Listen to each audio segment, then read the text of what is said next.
so let's get started. We'll call our meeting to order at 10:35.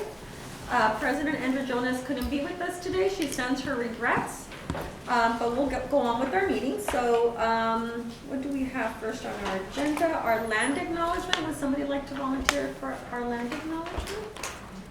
Sheila?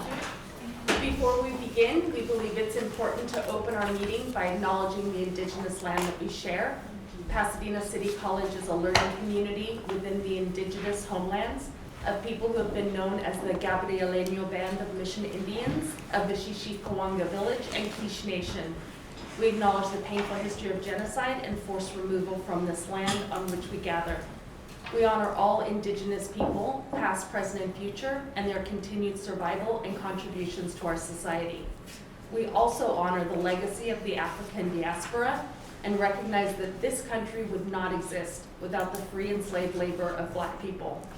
We share these acknowledgements to raise awareness about histories that are too often erased or forgotten, to recognize our place in this history, and to affirm our commitment to social justice, systemic change, and anti-racism. Thank you. So we have no old items or action items to look at. The next one, though, is our Outcome Standing Committee membership review. That's correct, and it's on the back side of the agenda. And this was brought to me by the Outcome Standing Committee. They needed to make some membership changes. They wanted to add their second faculty representative, who's the SLO coordinator. They have 2 of them now. They wanted to add a classified staff member, a research and planning analyst or business analyst from my office. And they also wanted to give the Associate Vice President, Chief Diversity, Equity, Inclusion Officer the option of having a designee on the committee if they're not unable to attend. Any comments? Crystal, I assume the job titles listed in number 13 don't tie your hands necessarily from your office? Those are the titles you can work with? No, that's actually why I listed both. Great. Yeah. Any other questions, comments, suggestions? Do you need us to vote on it? Yeah. Okay, do we have a motion to approve the updated Outcome Standing Committee membership? So, Okay, second? Second. Thank you, Audrey. Sheila. Okay, all in favor? aye. Aye. Any abstentions? Any nays? Okay, thank you. Okay, so based on our last meeting, we talked about having some training for our group on becoming a trauma-informed institution. And so we have a very special guest, Dr. Ingram, who's going to provide our training for us. So thank you for being here with us again. Carrie, do you want to maybe do a little bit of an introduction? Sure. Happy to be here, you all. We have been partnering with Dr. Ingram now probably over 1.5 years. So this is kind of, she's coming back to this space. About 1.5 years ago, we invited Dr. Ingram to come and kind of share about trauma-informed care. We did so with our faculty, student services leadership, and kind of everyone in between. And I think it was a good sort of planting the seed to get us where we are now, where we're building out a 4-year strategic plan for the district around becoming a trauma-informed campus. So excited to have her with us. This first year is really sort of a year of preparedness, sort of readying the institution for change, and we thought that the most important space to start with was our executive branch, our executive team. So the executive team has been engaging in training to sort of inform what is trauma, how does trauma show up, how does students' trauma impact our employees, what does, sort of employee wellness and inclusion look like as it relates to, from a trauma-informed lens and so on and so forth, and what those intersections look like when we think about the role of oppression and discrimination and racism as well. So it has been a fruitful conversation. We're excited to still be in partnership with Dr. Ingram. Megan Stodden-Ross, because of her background, the work that she does, and her own training in trauma-informed care, is really at the lead of this particular initiative, but she's unable to be with us here today. But she has created a trauma-informed working group. We had our first information session a couple weeks ago and had some great representation there. We'll have another information session, so if you feel like you just got a taste of what it looks like for us to kind of ready ourselves for this this district-wide change, we'd love for you to join us to learn some more during Flex Day.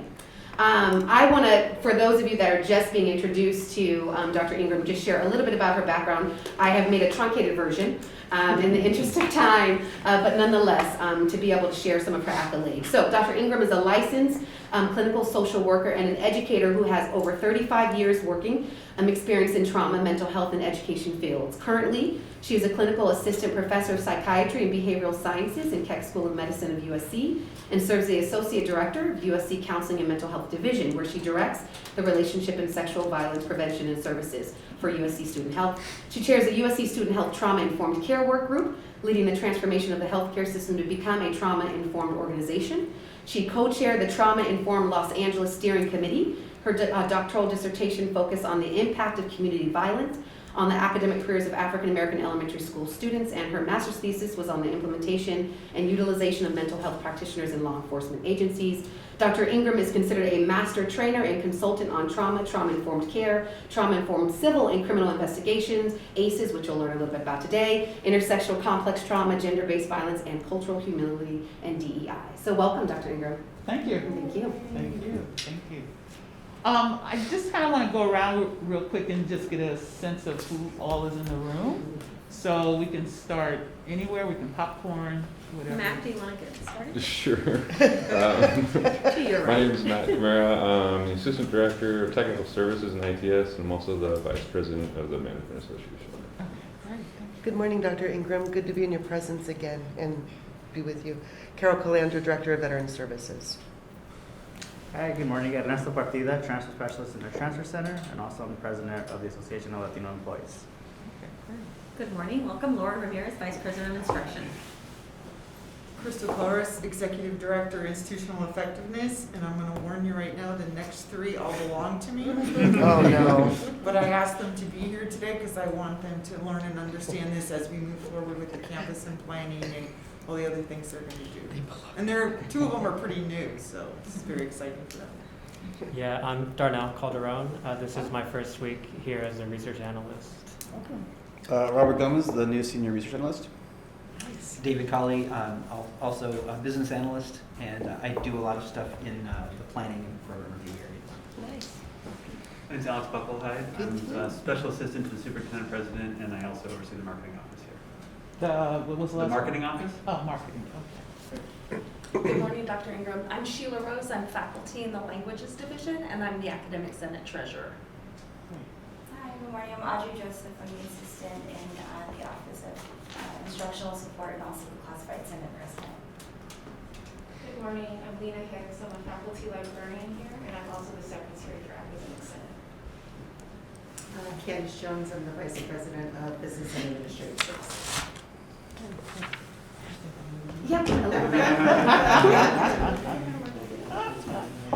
Okay, so I'm going to go ahead and pull up. Let's see.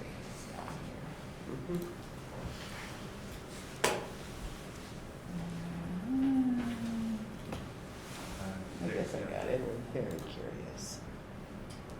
All right, so this is not everything there is to say about trauma-informed care, so I wanted to sort of put that out there. It's kind of like an overview, an introduction, maybe a pre-trauma 101, but again, just to sort of give you a sense of why looking at trauma-informed practices on a college campus, and in particular a community college, is an important lens to start to develop, and to sort of get folks start thinking about what does trauma-informed look like. Is it something we want to engage in? I think the institution has made that decision.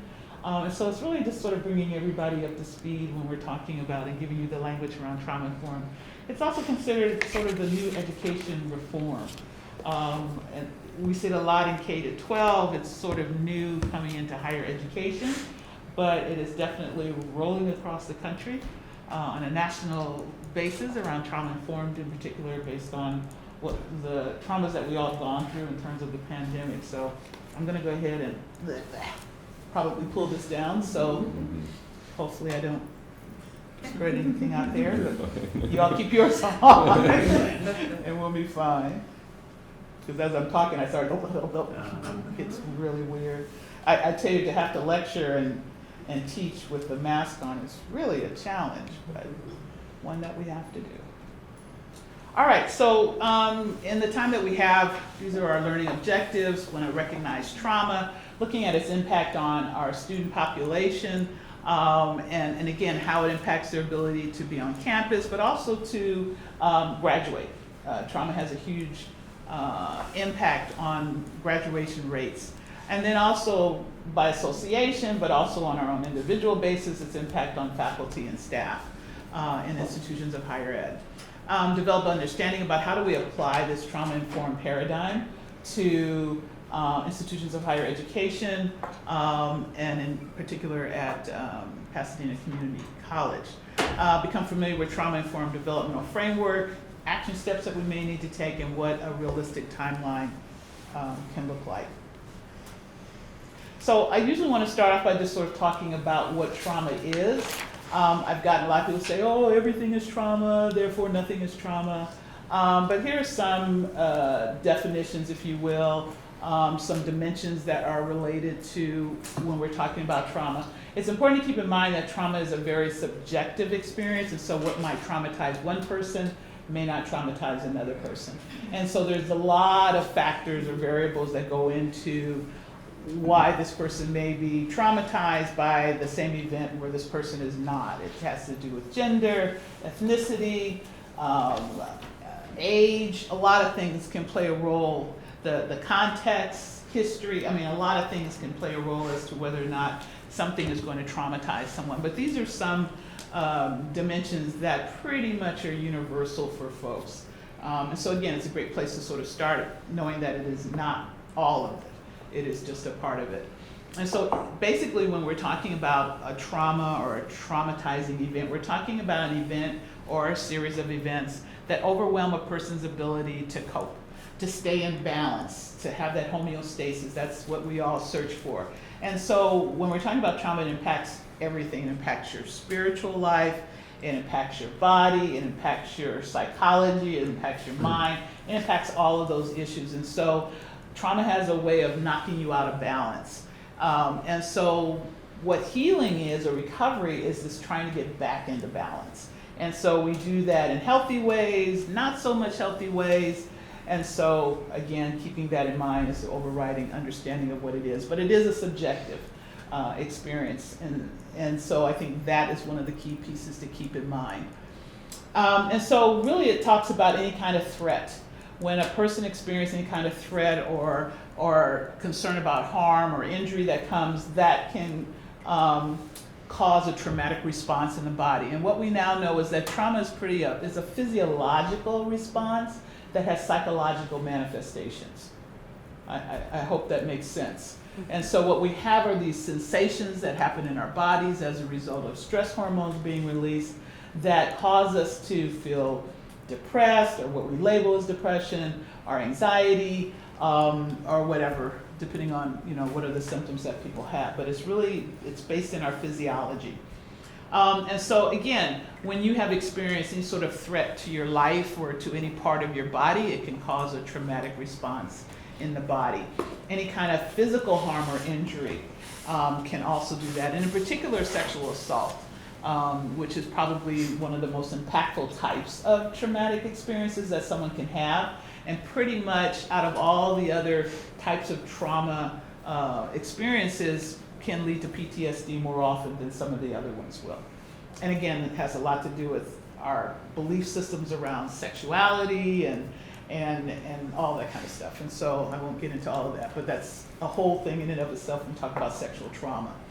And any kind of intentionality attached to the harm or injury is going to cause a traumatic experience. And so what we call man-made wars, things of that nature, genocide, those are things that can be seen as intentional, which will compound the actual trauma in and of itself. And so this intentionality is really important.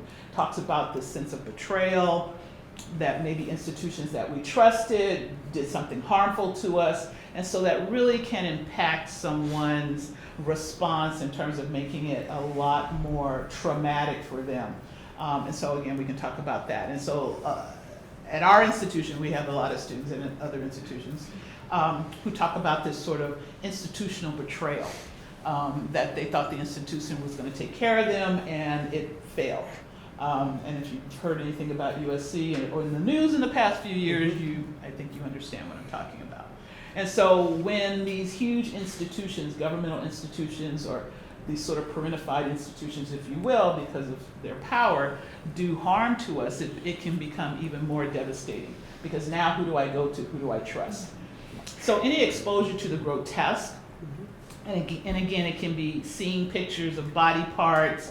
I remember I was here in LA when 9/11 happened, and so I'm watching it on TV. And so a lot of the research has shown us that those who are watching it on television also experience the trauma of seeing the bodies and things like that falling out of the towers.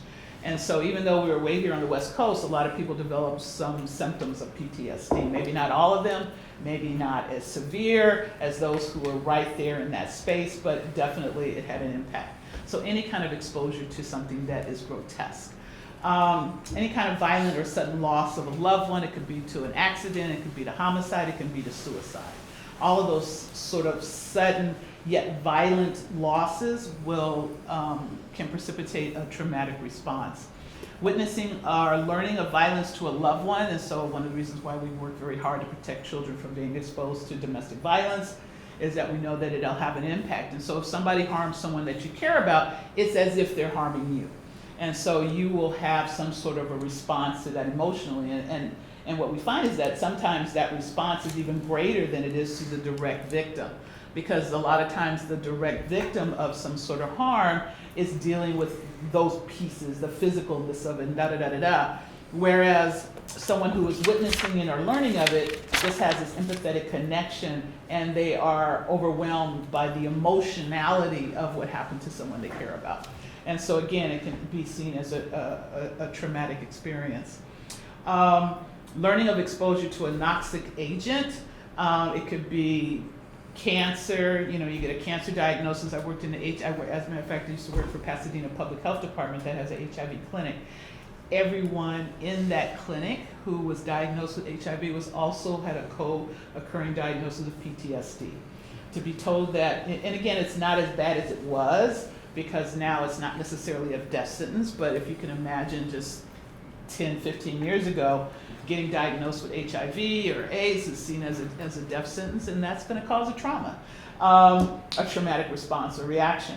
And then also cancer. And now you can look at the outcome of the global pandemic, COVID, and how people are, I have to say, have lost their minds. You're seeing behaviors now that people are like, oh my God, I do not believe people are doing this. A lot of this was predicted as a result of the impact of the pandemic in terms of the trauma response, and that people are trying to do the best they can to recover, but they may be engaging in unhealthy recovery processes or unhealthy practices. And so you saw a huge spike in fatalities with cars, where less people were on the road, but the numbers of accidents and fatalities was almost what it was before the pandemic, which was really crazy. People driving extremely fast. That's one of the behaviors that you see post-trauma, is that people engage in this sort of high-risk behaviors, and we'll talk a little bit more about that. And then causing the death or harm to someone else. Again, we see that in a lot of returning veterans who are dealing with having been deployed, and multiple deployments, if you will, are committing suicide at rates of about 22 to 23 per day. And some people may not have seen combat, but were exposed to hearing about traumas, learning about traumas. And again, that is seen as a traumatic experience. Oh, also, if something comes up, and pardon me, I didn't do my content warning ahead of time, just kind of jumped into it, is that talking about trauma can be traumatizing.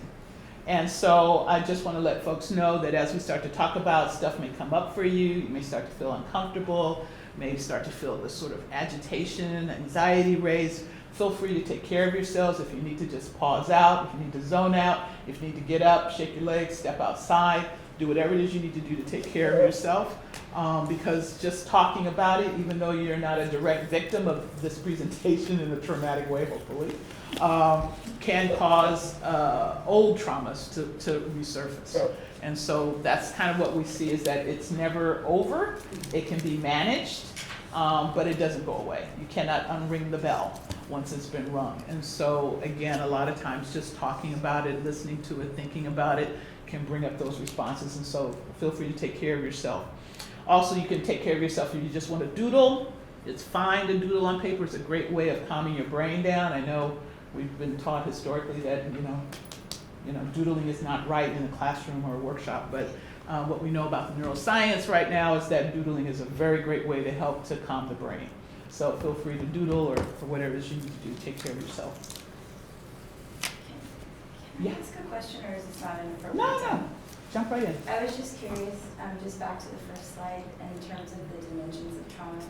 Is emotional abuse part of that? Like, would that fall under intentional harm or injury, or is that limited to physical? No, and that's a great point, because trauma can be, most people think about physical violence, and one of the things I want people to understand is that violence has multiple dimensions beyond physical. It can be emotional, it can be psychological, it can be systemic in terms of, or structural in terms of institutions engaging in behaviors that harm without ever raising a fist. But it could be around, deprivation, poverty. All of those things are seen as traumatic because, again, it really throws a person out of balance. You have to cope with it. It creates a tremendous amount of stress. So yeah, so emotional injury, maybe even more so than physical at times, depending on, how badly damaged the person is physically. Any other questions or comments around that? And so that's why we talk a lot about watch your words. The emotional and verbal abuse is daunting for people, for anyone. All right, so here are just some types of trauma. Again, there's physical, medical trauma, surgeries. A lot of kids who grew up in foster care end up going to see the doctor a lot, and so they end up having a lot of painful procedures done. My nephew, who is traumatized every time he has to get a shot, and we tend to look at that as, get over it, it's not a big deal. But for him, it's a traumatic experience. Don't know where it started, but again, it's piercing the body, and it's painful. And then because he resists, they hold him. And of course, that makes it more traumatizing. So I tell my sister, let's not do that. Let's take the time to prepare him for the shot versus let's get the shot and move on, okay? And so again, now every time he sees a needle coming at him, he's gonna think, oh, these people held me down, they hurt me, and it just creates more and more trauma. And so that's the sample of an example of medical trauma. Psychological trauma, we're gonna talk a little bit more about. Social or collective trauma. Anybody wanna give a definition what you think that might mean? Riot. A riot. A riot could be, yeah. Anybody else want to add? That's a great example. Is that kind of when you lose faith in institutions? Something about the Flint water crisis? That would be a collective social trauma? Right, and when we're talking about a social collective trauma, we're talking about is an event or a series of events that impact a large group of people at the same time. So it could be an earthquake, it could be a tsunami, all of those sort of things, genocide, war. These are social or collective traumas because they include huge numbers of people, all right? And a lot of those people have some common cultural dimensions to them. And so that leads us into historical or intergenerational trauma, which historical trauma and intergenerational trauma, people sort of use those terms interchangeably, but there are some differences. Historical trauma is about a group of people, a cultural group, a race, some sort of an event that impacted that whole group. So it could have been slavery for African Americans. It could have been the Holocaust. That, again, would be a historical type of trauma.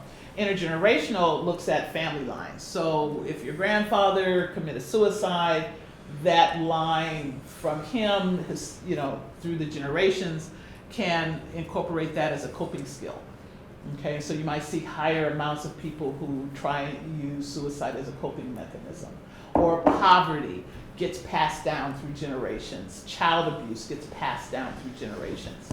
Trauma has been known to go at least 8 generations without an intervention, whereas substance abuse is only like 4 generations. So again, huge impact. And so if you're interested in learning more about that, I would point you to looking at issues around epigenetics, which is the study of this sort of intergenerational transmission. And trauma is transmitted through stories, but it's also transmitted, what we now know through epigenetics, through genes. And that there are expressions of genes that carry the trauma gene, if you will. It's not literally a trauma gene, but may carry aspects of the trauma before that gets passed down through generations. And so what you'll find is that people will have these sort of reactions and have never heard about the past trauma. Okay, so that's what we mean by this historical or intergenerational trauma. And I think I was seeing there's now a lot of people talking about it. I think you can get a certificate in historical trauma. I'm not sure what that looks like, but I saw it advertised. Immigration trauma, again, if you're working with a lot of immigrants, you have to think about the things that push them out of their country, their native land, which is a trauma. The journey to the host country, usually filled with trauma.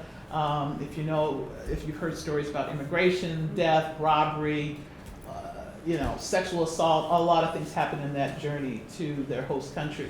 And then the third piece of this immigration trauma is when they actually get to the host country and they're not welcomed. Mm-hmm. They're treated poorly, they're discriminated against. And so you see these points in terms of immigration trauma. And those are the 3 major points, and that's why we talk about immigration trauma. Developmental trauma or childhood trauma, we're going to talk a little bit more about when we talk about adverse childhood experiences. Racial trauma is getting a lot more attention these days. It's a fairly new term, but again has to do with one's membership in a oppressed racial group, and that those groups tend to receive more microaggressions, bigotry, discrimination, a lot of oppression, and so those things can contribute to traumatic response. Environmental trauma, again, talk about the Flint, and as you see, there's overlap.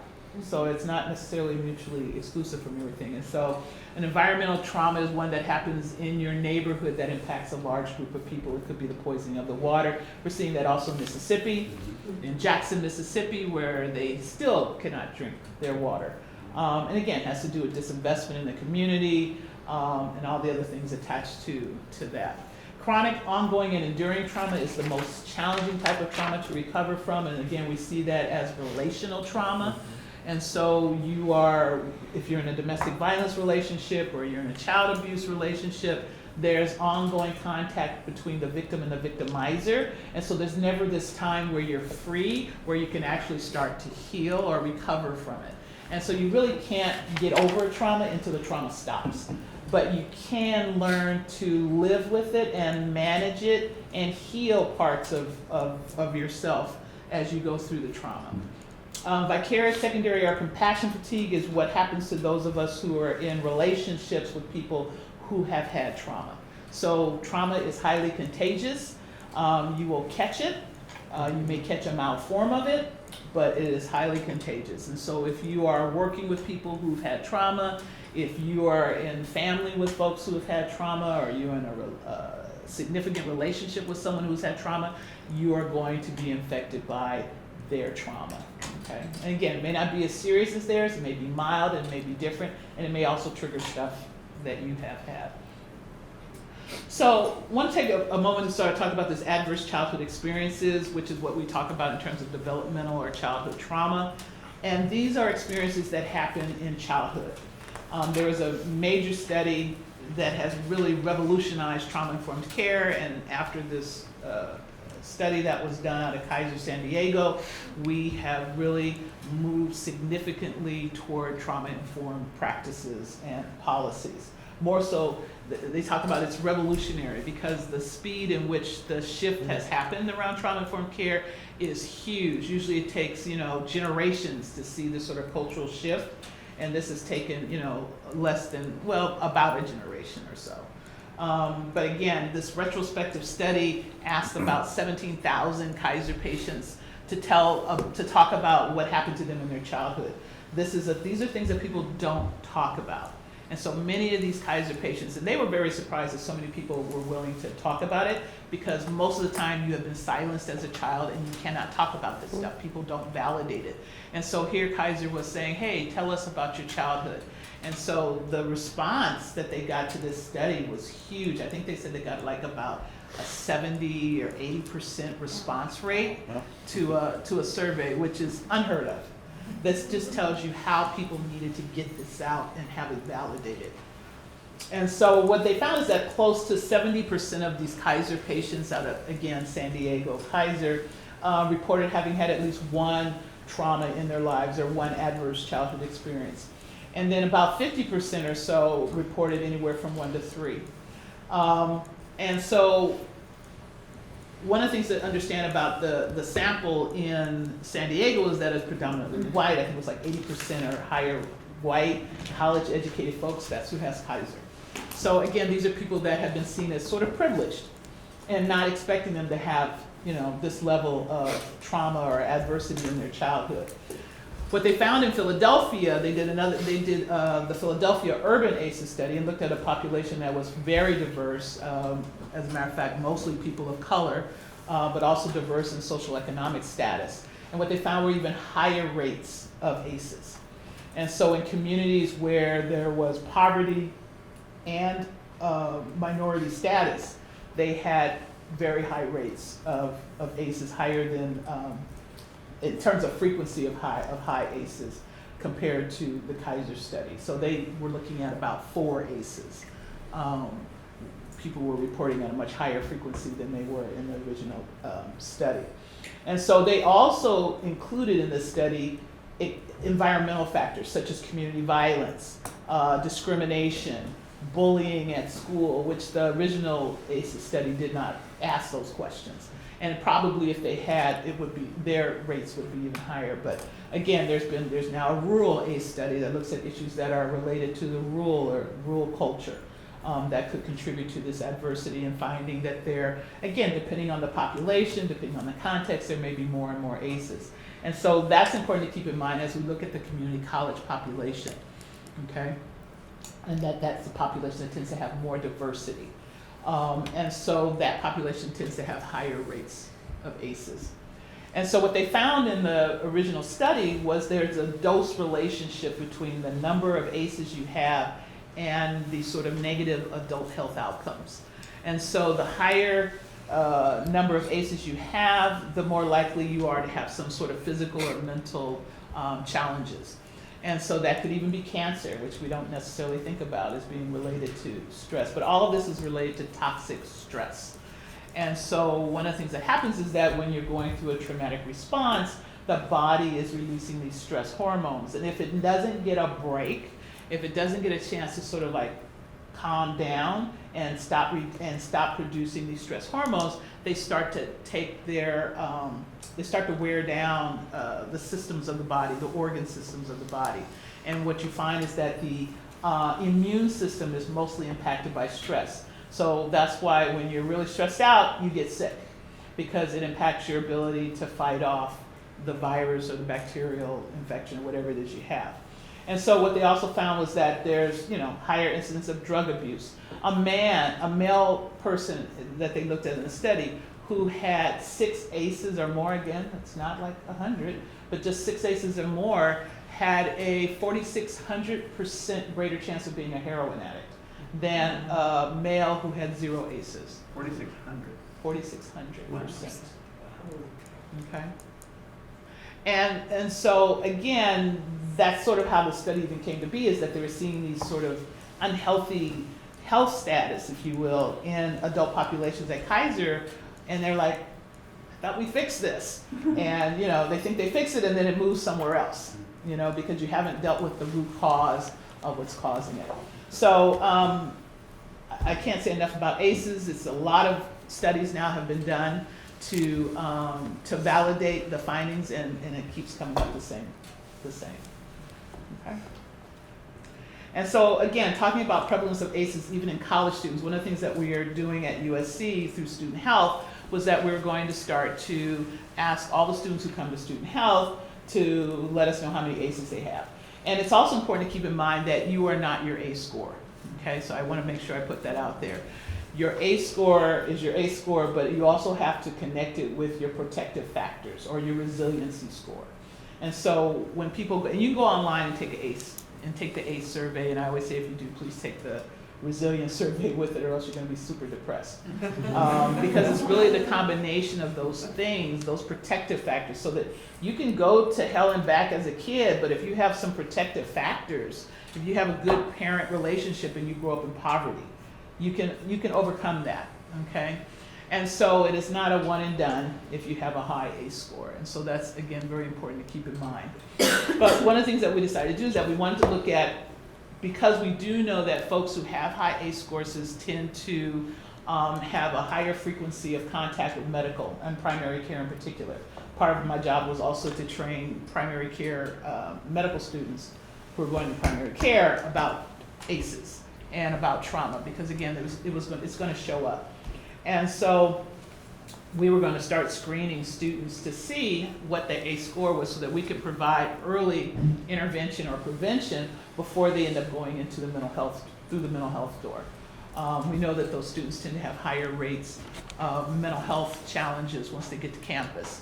And so if we could identify that as early as possible, then we can intervene before they start binge drinking and all the other stuff associated with college students who have ACEs. So that's just started this semester. It's just starting to do that. Or rather, we're doing a pilot to see where that falls out. So what they found is that studies have shown that about 56 to 89% of college students have had at least one ACE. So again, much higher than the Kaiser population study. And that 22% of those had symptoms that are consistent with PTSD. And we know that community college students have reported an even higher rate. Again, because a lot of the population comes from marginalized communities at community college, and so therefore those marginalized communities have more ACEs. Does everybody understand why that is? Is there any question about that relationship or correlation between coming from a marginalized community and having more ACEs? I don't want to make an assumption that it's a given. Okay, well, I'm assuming that everybody gets that. All right. We also know that college students are, in the freshman year, is one of the pivotal times when we need to, again, wrap our arms around our students, because in that first semester, those students who have ACEs tend not to do as well and have higher rates of dropout after that first semester. And so if we're looking at how do we retain our students, because it's one thing, again, when you talk about even from a DEIB perspective, when we go out and do all this recruiting of people of color, but we don't help them once they get here to stay here, and they keep bumping up against the institutional structures that didn't let them in the first place, then they're gonna leave. And so it's the same thing with our freshmen.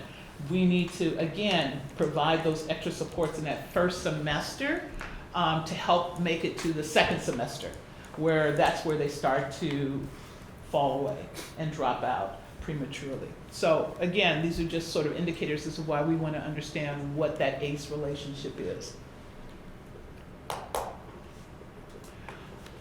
And so again, I talked about community colleges have even higher rates of ACEs, again, because folks come from under-resourced, marginalized communities, and these are some of the populations, again, that are at community colleges, probably at a little higher rates than they are at four-year colleges.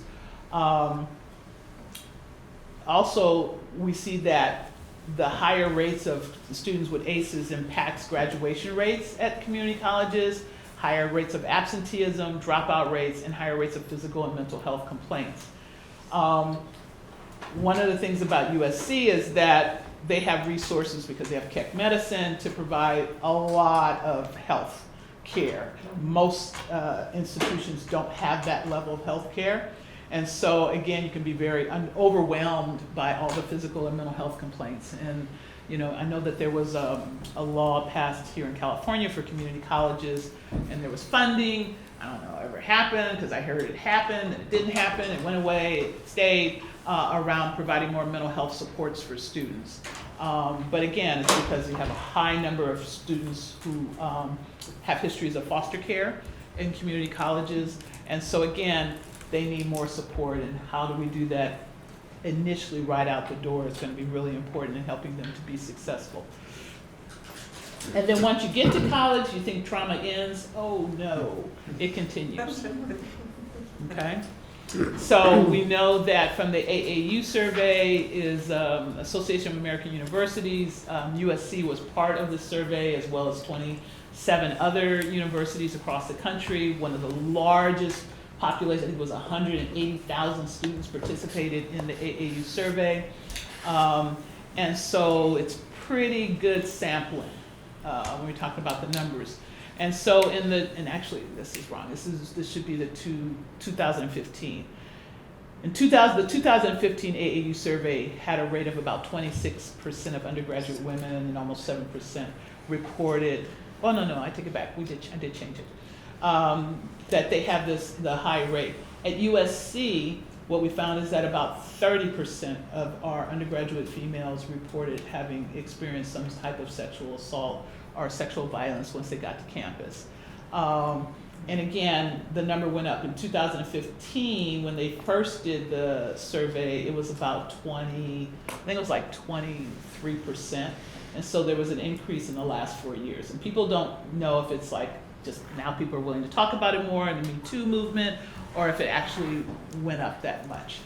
And so we also know that some student cohorts have even higher rates of traumatic experiences once they get to college. Trauma begets trauma. If you grew up as a child with high ACE scores, you are at greater risk for being re-victimized once you get to college. Okay? One of the things is we call that what we call like the sitting duck syndrome, meaning that you're not able to recognize some of the warning signs that something bad is going to happen. People have told you since you were growing up not to listen to your gut, not to hear that alarm bell, and so people don't. And so they end up in situations where they're more likely to be harmed, and in particular around sexual violence. At least, again, what I found in the research that I've done, and again, I'm working in that world.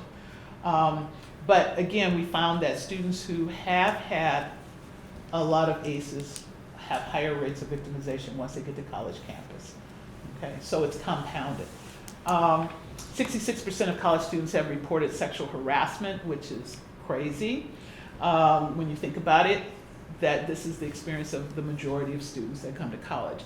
Most of this sexual harassment occurs student on student, except when you get to professional and graduate students, where 20% is is faculty and staff and mentors and advisors, which you don't see that in undergrads, but you do see that in graduate students. And we know that students who've had trauma have a harder time adjusting to college. And then let's talk about the big giant enduring collective trauma that all of us have gone through and the impact that has had. Again, it doesn't necessarily fit in what we've talked about, what trauma is or the definitions, but we know that based on what we're looking at now, that there's a huge impact that will last another 5 years, especially around mental health, as it relates to coming out of this pandemic. And so these high levels of disruption of our lives, am I in school, am I not in school, am I online classes, and this also goes for staff and faculty who had to make these shifts immediately to work online and teach online, and now coming back to campus, and then going back out again because there's another surge. So all of these sort of things, hospitalizations, family members dying, increase in rates of homelessness. We saw an increase in the rates of IPV incidences without services. You couldn't get into a shelter because of COVID. So people were stuck. We had a lot of our students who had to go back home when they came to college to get away from their toxic family life, and now have to go back home. We have one student, sadly to say, who ended up, because it was a place where she was being abused, sexually abused, emotionally abused, she ended up couch surfing around with people she knew, and she ended up getting sexually assaulted. So you have all of these things going on that it's understandable that this, because of the disruptions to lifestyles and lives and work and school, that there is even more trauma as a result of that. And so COVID-19 is considered a traumatic stressor that could lead to the development of PTSD. Looking at the traumatic impact of COVID-19 on college students, Active Minds did a survey of about 2,000 students, and what they found is that 1 in 5 reported that their mental health has significantly worsened. And obviously, you all know that. You know, if you're talking to students. 80% of college students report that COVID had negatively impacted their mental health. They were having difficulty getting support. Some support was online, but again, the traditional walking in the door to see someone in mental health, you couldn't do any longer. So that avenue got cut off for folks, which made them more socially isolated, less connected, which again is the antidote to trauma, is social and emotional connection to others. It really inoculates you from the full impact of a traumatic experience when you're connected to someone else. There's a lot of research around attachment and what attachment does to mitigate the impact of trauma. But again, students didn't give out hope. They still felt that even though it was difficult, that they were able to do what they needed to do to go to school and things of that nature. We had a lot of students, even after we came back to campus, that we had to help them by writing about the fact that they had what supports they could have in order for faculty to give them a break on papers and things of that nature. I spent most of my time writing emails to faculties just to say, in the spirit of trauma-informed, you know, let's try and be more supportive of our students in that regards. And it's not hard, because where do you draw the line? You know, you let this person, but you don't let that person. It gets crazy. And so these are the most common ways that COVID impacted students' lives. Again, a significant increase in stress and anxiety. We had a huge increase in people doing drugs, substance abuse, things of that nature, not drinking. But what we saw is other types of drugs, mushrooms, LSD, psychedelic drugs coming in, not rohypnol. Fentanyl? Fentanyl, oxytocin, yeah, I'm getting all those words confused. And so people were using a lot more intoxicating drugs, and alcohol just wasn't doing it as much. So we actually saw a reduction in alcohol use. And loneliness, isolation, disappointment, all of those sort of things that students reported were the ways that they were impacted by COVID. Self-care was challenging. They didn't have a routine. They couldn't get the same physical activity. And these are, again, some things that help you to mitigate the impact of the trauma. They were not able to do as well as they did before. And so for community college students, what was found in this particular study was that there was, it differed based on your ethnicity. And so again, something to keep in mind for community college students is that most did not drop their classes. However, when they looked at the population that did drop, 45% were Black as compared to 29% for white students. So students of color tended to bear a lot more of the burden, if you will, as it relates to the impact of COVID-19 on their schooling. Black students made up almost half of those who said they cannot access the internet. And so again, I have trouble accessing the internet when I'm trying to do stuff remotely. So, and I live in a fairly decent community, but you know, everybody and their mother was on the internet. And so just having access made it difficult and challenging to do Zoom meetings. And for students, it was very challenging. If they did not have access to the internet, they had to go to the library. Libraries are closed. They couldn't go to cafes, because everything. So all of these sort of issues, and it was more impactful for students, especially who were not as well resourced to have that opportunity. Saw that a lot in K to 12. They had to go, and I think LA Unified School District in some places would park the trucks with the internets on them, just so that those communities could have access. Black students were overrepresented in those who were not able to pay their bills, rent, mortgage. A lot of people lost their jobs. A lot of people got laid off during that time and could not afford to do what they did. Rents went up significantly here in Los Angeles. Some people, again, having family members who were impacted by it, who died, large numbers in communities of color and poor communities. Hispanic students are also overrepresented in those who had a family member with COVID-19. So again, as we start to peel back and do a little more looking at student cohorts, we see that the COVID-19 pandemic did not impact everyone the same way. And so according to the students, this is what they wanted student leaders to know about, how you can help them around this issue after the pandemic. They wanted to increase academic support. They wanted more leniency. They wanted more accommodations. They wanted more flexibility. Our provost put out an email to faculty saying, just keep in mind that, you know, from a trauma-informed lens, we want to understand that this is a huge trauma for our students, and therefore, let's try and be flexible. And I'd say 99% of our faculty was right on the money for that. The ones that I ended up having to write letters for were obviously the very, very small numbers of faculty that were having challenges themselves trying to figure out how they can exercise that flexibility and still be as rigorous as they felt they needed to be.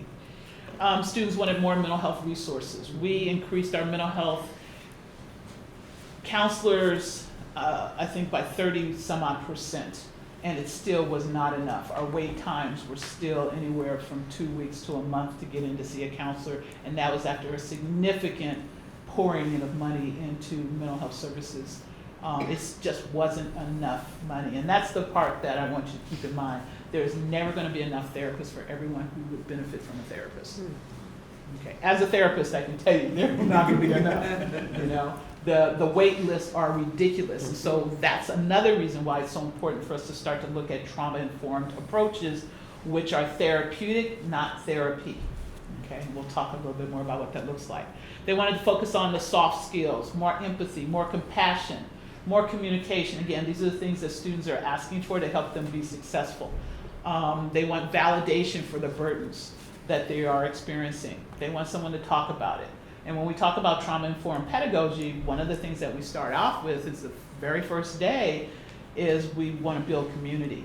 We want to co-create what this classroom looks like. And again, I'll talk more about trauma-informed pedagogy. But we want to make sure that we include everyone's voice and that we exercise our empathy abundantly. Okay? Because when you are feeling very stressed out, you are hyper sensitive to someone who is not empathetic. You know, even though you may think you're being empathetic at the regular level, when someone is really stressed out and traumatized, you know, you can raise your eyebrow and they will pick up because they're hyper vigilant. Okay, and so we really want to almost over demonstrate our compassion for people. More opportunities for social connection.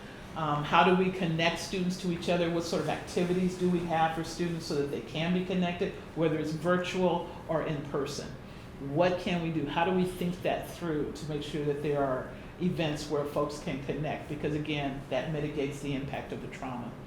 Colleges need to prepare to help students to heal and recover when they return. It is not, again, it is not to make colleges into mental health centers, but it's to acknowledge the mental health needs of college students.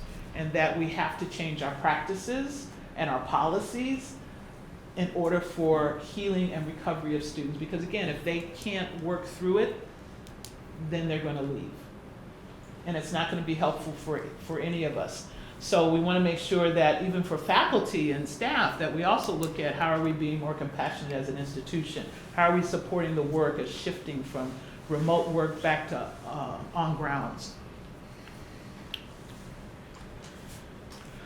So, yeah. So what you just said, where you said if they can't work through it, they're going to leave. To me, it seems like if they can't work through it, it's going to come out in some way you can't anticipate, right? It could be they leave. It could be they have an outburst. It could be there's some other thing. It could be they stay when you want them to leave. Right. So multiple ways. Yeah. Well, and I think I should put leave in quotes, meaning that they may leave their ability to be rational. And so when we're talking about trauma, it's important to keep in mind that it's not just about understanding the facts, gaining knowledge. It's about changing the way you see the world. When people go through a trauma training, they typically start to shift their worldview. You start to be more compassionate, at least that's part of the goal, is that you start to see it differently. You start to recognize, oh, that's why my aunt and uncle or my cousin or my friend or my significant other acts that way. And so we don't ascribe the sort of negative pathology. We start to say something happened to you. And so what we really want to do when we talk about becoming trauma informed is move from this place of looking at people as in a deficit sort of pathology model, but into a sort of healing model and recognizing that something happened to them. That something happened to them that they're trying to recover from, that they're doing the best job they can to get over, but it's nothing wrong with them, it's that something happened to them. And I don't know if anybody saw and it's on the internet, but the interview that Oprah Winfrey did with Bruce Perry, who's one of the leading authorities on trauma in children and infants, talk about this shift and how she shifted her way of looking at her own employees. So it isn't just institutions of higher ed, but it's workplaces. And that she would have folks come to her and she would look at them like, oh my God, what's wrong with you? You know, in terms of her employees. But once she understood this trauma stuff, she moved to this place of what happened to you. Something happened to this person to get them there. And trying to help unpack that was more beneficial than looking at them as being inherently wrong or something deficit model. And so it's important to know that traumatic events are external and they quickly become incorporated into the mind, the body, the spirit, the soul, however you want to see it. Psychological trauma is characterized by this intense fear, this lingering anxiety, nervousness. If you've ever been in a room with someone who was anxious, you feel it, you absorb it. It's very hard to be in a room with someone who is highly anxious.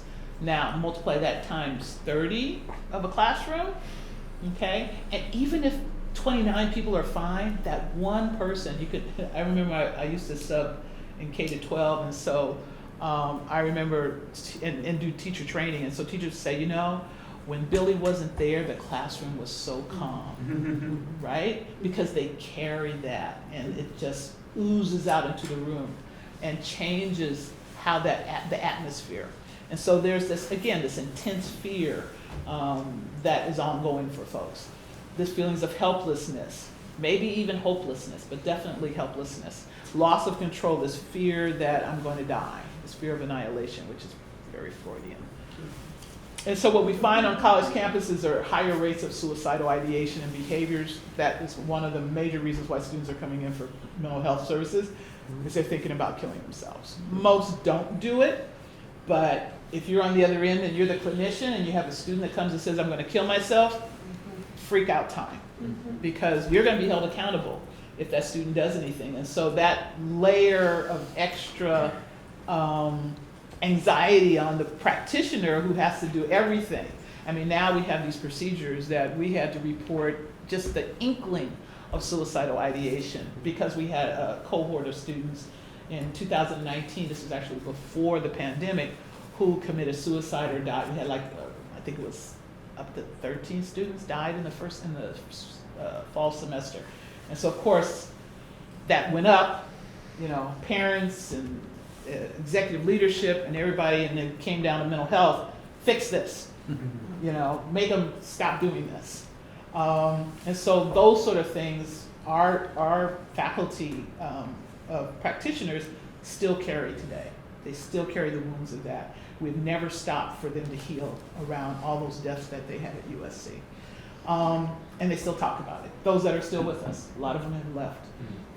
And so again, you see higher rates of suicidal ideation and engaging in these high-risk behaviors that can end up killing them. A lot more depression and anxiety, alcohol abuse, in particular binge drinking, which is the most dangerous type of alcohol abuse. That is part of what they do in college, period, is binge drinking, and then it goes up. Again, I talked about re-victimization, dropping out, and then engaging in these unhealthy or risky types of health behaviors.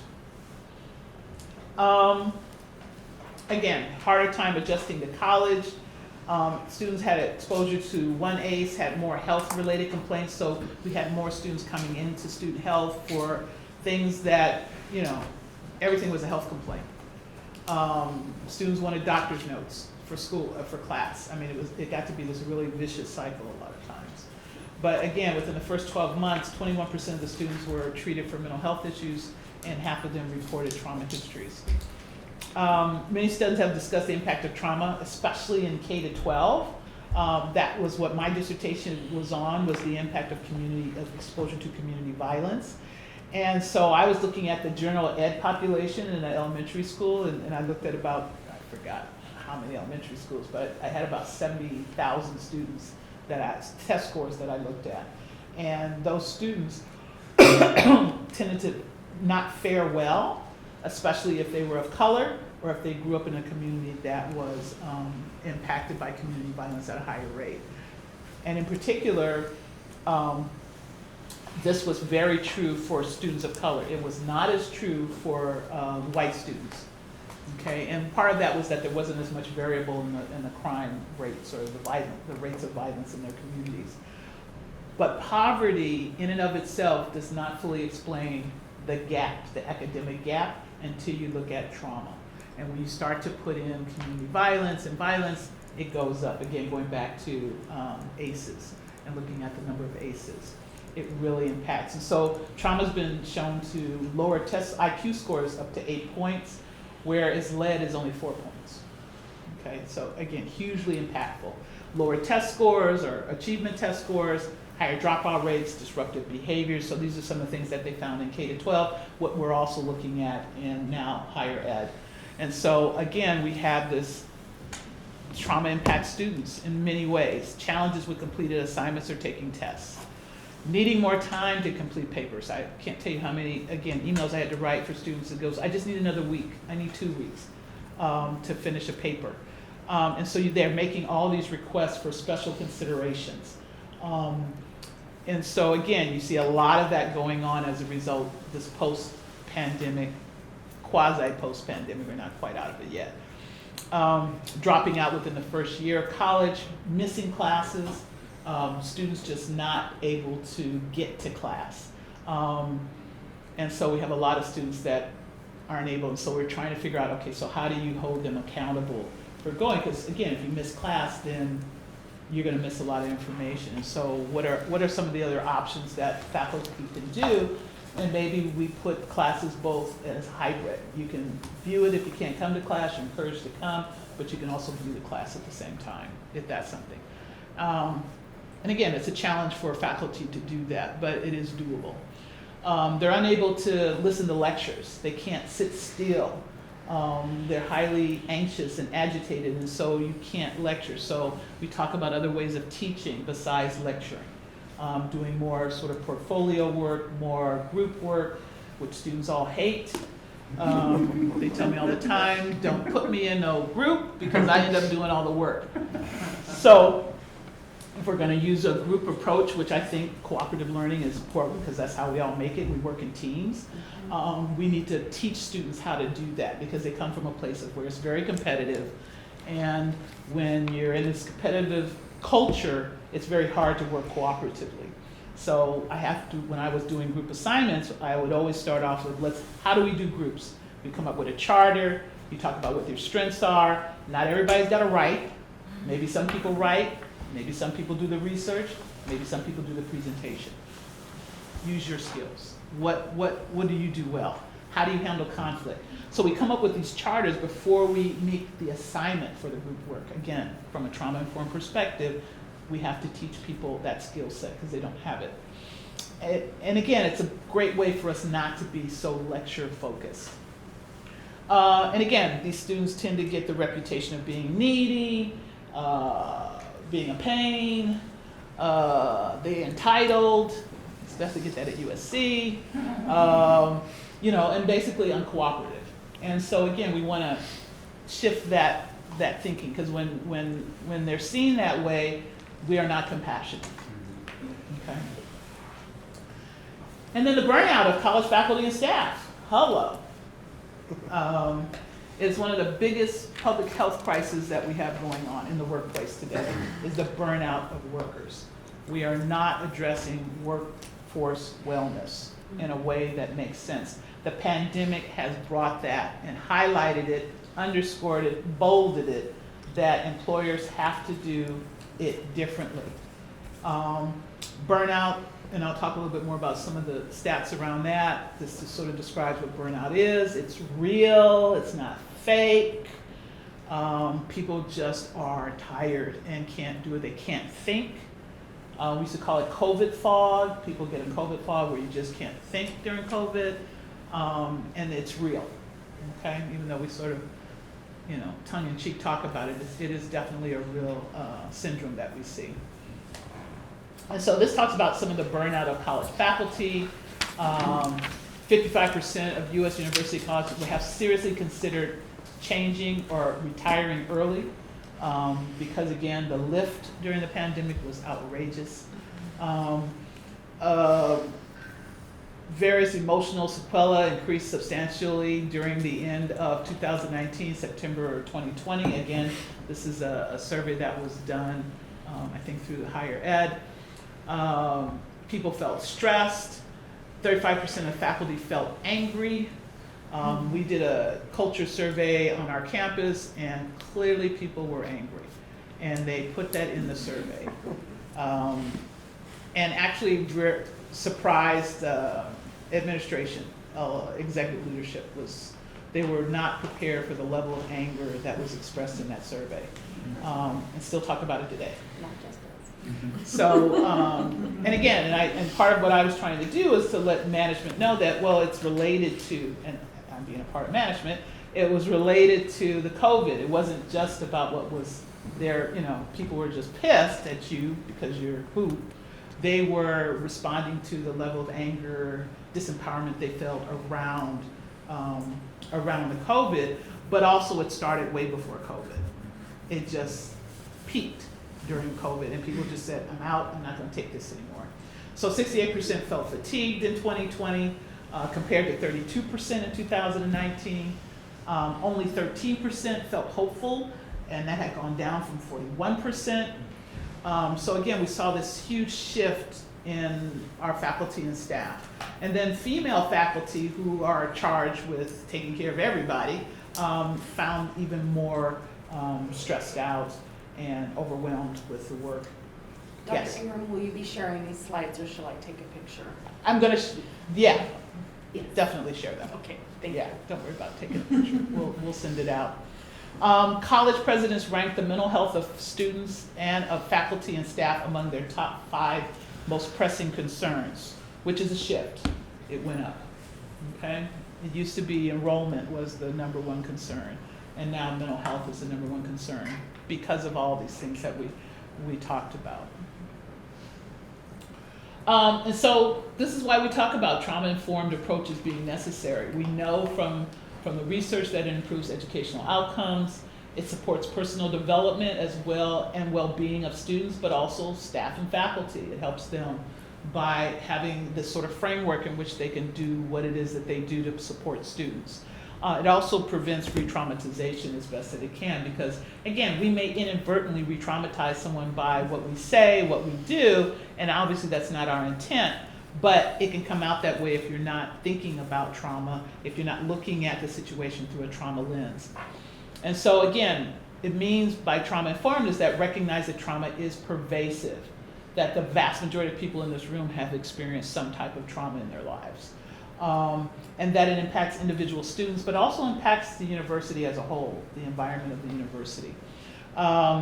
It introduces factors that reduce negative outcomes for college students with ACEs, again, such as the presence of the supportive system, secure attachment, flexibility, compassion, etc. And again, it's about becoming a resource for students who've had these traumatic experiences. So it's this organizational structure, our framework that we put in place that understands the impact, recognizes that trauma is here, and that our work is needs to shift as a result of this phenomena. And that it has an impact on well-being as well as behaviors. It emphasizes the issue of safety. Paramount in trauma is that people don't feel safe any longer, and so we have to lead with things that help people to feel safe, okay? And that could be pronouns. If you mispronounce someone or don't even ask about someone's pronoun, that could make them feel unsafe. So that's a simple thing that you may not even think about from a safety perspective. And so trauma-informed care emphasizes this sort of safe, that we're gonna make sure you're physically safe, psychologically safe, socially, morally, whatever we need to do. And again, make sure that we build this sense of control and empowerment in the environment. So rather than me telling you, we want to emphasize asking. What works for you? Empowering people by asking them to tell us what works for them. Again, we also want to build relationships. We want to make sure that everyone that we interact with is trauma informed.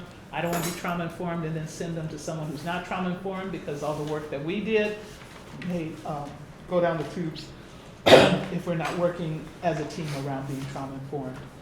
So these again are the 6 guiding principles. Again, I'm going to send all this out, sort of talked about them in general, but as you can see, safety is the #1 principle. Being trustworthy, transparent, making sure that we support each other, as well as how do we bring in more peer support. We want to work collaboratively. Again, this is about the empowerment. We want to make sure everybody's voice is heard, and we want to make sure that we address these issues around culture and historical and gender issues or oppression, and what sort of structural ways. Right now, I'm going to be teaching a didactic for our psych residents on structural psychiatry, which is looking at more than just handing out medication and individual treatment, but looking at how psychiatry has to change its structure, and what goes on in the environment plays a huge role in someone's mental well-being. And then just another piece is that one of the things we're talking about here as well is trauma-informed DEIB, and it's about recognizing that trauma is at the heart of all work related to diversity, equity, and inclusion, because again, these repeated acts of marginalization, oppression, etc., are wounds in folks who belong to these communities. And so again, departments are designed to support the mission of the university or college, designed to support academic success, not designed to make you into clinicians that treat symptoms of trauma. Okay? Don't need to do that. Don't even need to know who has trauma or who doesn't have trauma. Okay? And so when we talk about a trauma-informed student affairs, these are just some of the characteristics of what it looks like. Even for academic affairs, again, about supporting faculty, looking at trauma-informed pedagogy, making sure that everyone knows how to do that, changing how we actually teach, looking at how we support faculty development to reduce burnout. So all of these things that come in our academic affairs, we want to make sure that from a trauma-informed place that we are taking that into account. Making sure we understand what our policies and practices are and how they may interfere with a trauma-informed perspective that we're trying to build. And again, this is just real quick about trauma-informed critical pedagogy, which I've sort of talked about. Again, it's about co-creating these learning spaces that provide opportunities for students to share, but also to share in the power that is inherent in the classrooms, okay? Because trauma is about not having power. And so we want to reinvest that power into those spaces. And then looking at campus public safety, again, a group that is impacted by trauma a lot more than we ever think about, because again, they have to be victim-centered. It's really different being on a college campus as a public safety officer and being in the community as a police officer. There's a different relationship between the students and the campus public safety department that we want to make sure that we uplift and support and look at their wellness. They've had a lot of issues happening to them. A lot of them talk about how they had to be the mass police and how uncomfortable that was for them, and took them out of what they thought their role was on campuses. And so this is sort of a roadmap for a trauma-informed resilient campus, things to start to think about. It's a developmental model. It's a developmental approach to becoming trauma-informed. And so we start at trauma awareness, and that's where we just build knowledge, talk about terminology and sort of trauma 101. And then the next level is trauma sensitive, where we start to look at this lens and say, I wonder if this is trauma-informed. So you're starting to develop that trauma lens and noticing trauma-related impacts. Oh, I'm wondering if this is what happened to this student. You start asking those kinds of questions to yourself to start to rethink your response to that student. And then you go to trauma responsive, where you really are starting to look at integrating the principles of trauma-informed care into the work, okay, into policies and into practices. And again, even though this may feel like a linear model, it's not necessarily linear. You could be doing one or two of these things at the same time. You may have to go back and circle back, as any developmental model will tell you. And then finally, the trauma-informed is not over. It's where we're doing continuous improvement. We are still looking at our what it is that we're doing, where we could make these shifts happen, what sort of fine-tuning that needs to come in, but always monitoring it. And so this is a process that can take anywhere from 3 to 5 years or longer, and recognizing that it is an ongoing process. Okay, you never, it's the journey, not the destination. And so we want to always start with a trauma-informed leadership team.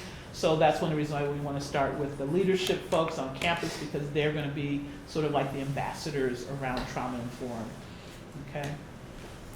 And we want to make sure that we communicate abundantly around our commitment and maintain any kind of transparency. We want to make sure that we are always having these conversations to build trust. All right? And then evaluate with benchmarks throughout the transition. And this is just the summary. So higher education leaders are now more than ever faced with a challenge that's going to reshape the campus. We cannot go back to the way we were. We have to do business differently in this post-pandemic world. If we don't, we're not going to be successful. And so we really need to change how we view our campuses. Mental health of students, staff, and faculty are a top concern for presidents of institutions and for everyone else on campus. Blah, blah, blah. I'll read into all those details. We get to read it. Okay, and again, we want to really focus on cultivating this climate of safety, collaboration, and empowerment, which are, again, the tenets of trauma-informed. And how do we bring in and include all of our stakeholders and work on inequities that are in our system? And I think that's probably it. And then again, some questions to hopefully walk away with is, does a trauma-informed framework make sense for our campus? Is now the right time? I say yes, obviously. What resources do we need? Where do we start? And then whose voices need to be at the table as we move forward in this process? We recommend having a trauma-informed work group. You can do it campus-wide, you can do it based on the units, based on departments, but you're going to need a group of folks that are going to take this on and carry it just like you would DEIB. And that's it. Any questions? In 7 minutes. Yes. Thank you so much. So much great information. Do you know of places or resources where trauma-informed pedagogy has really been well implemented? Are there examples of campuses that have really dedicated themselves to trauma-informed pedagogy? It's an interesting piece because this sort of trauma-informed pedagogy is part of trauma-informed, IHE. And there is a group called BRAIN, and they're more on the East Coast. And it is a collective of college campuses. A lot of the colleges in the South, in the East, they're further ahead of us. But if you go to any one of their meetings, you'll see that they are having these conversations like, okay, where are you? What are you all doing? Some are started with a certain department that is becoming trauma-informed, like the psychology department. Some of them who are very small may be doing it, their campus as a whole, around coming trauma-informed. The pedagogy, again, depends on the institution, and it may depend on the department or the program. In terms of those who are fully trauma-informed, again, this is still new to higher ed, and so everyone is in process right now to get to that point. I did a workshop on trauma-informed pedagogy with our faculty senate, and then it was very interesting because the math professors didn't get why this doesn't relate to us. And so it's really about helping folks to understand that it's how you teach is not the content of what you teach, but how you teach people. And so it's hard. And so again, it's a process of really getting folks to start to shift that lens, you know? And that takes a while. That can take a year or two. to get folks to do that. And so, you know, you'll have places where everybody's trauma-informed in this particular unit, and then no one's trauma-informed over here. And so that's kind of what we see is that sort of, you know, Swiss cheese approach to trauma-informed where it's really working. I have to look, but I can't picture anyone, because I know in the last 2 years I've been having conversations with multiple institutions on trauma-informed pedagogy. And so I think what happens is that people will come and say, oh yeah, and then if they don't build the ship to sail it, it doesn't work. It dies. And so that's why I really emphasize you need a work group that's going to help you work through what it looks like, how to do it.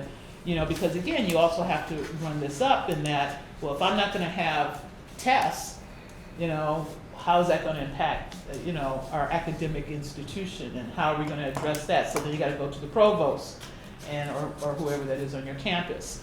And so it requires a whole lot of folks beyond just the person in the classroom to become to do trauma-informed pedagogy.